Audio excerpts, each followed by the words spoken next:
আজকে আমরা আলোচনা করব, যদি আমরা ইমাম সাহেবকে রুকুতে পাই। আমরা সকলেই জানি ইমাম সাহেবকে রুকুতে পাওয়া মানে রাকাত পাওয়া। এখন ইমাম সাহেবকে যখন আমরা রুকুতে পাব, আমরা নামাজে কিভাবে শরিক হব, এটা একটা গুরুত্বপূর্ণ মাসালা। এক্ষেত্রে আমরা অনেকেই অনেক সিস্টেমেই করি সঠিক মাসালাটা না জানার কারণে। এখানে প্রথম মাসালা যেটা জানতে হবে, নামাজে তাকবীরে তাহরিমা হলো ফরজ।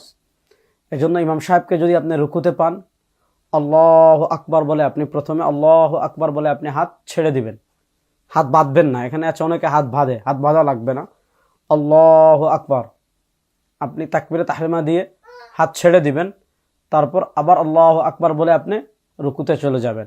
দ্বিতীয় যে তাকবীর দিয়েছেন এটা হলো সুন্নাহ, আর প্রথম তাকবীর হলো ফরজ। এজন্য আমরা অনেকেই অনেক ভুল করি।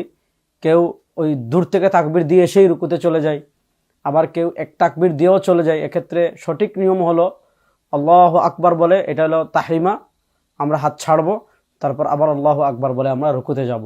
আল্লাহ তাআলা সঠিক পদ্ধতিতে নামাজ আদায় করার তৌফিক আমাদের সবাইকে দান করেন। আসসালামু আলাইকুম ওয়া রাহমাতুল্লাহি ওয়া বারাকাতুহু।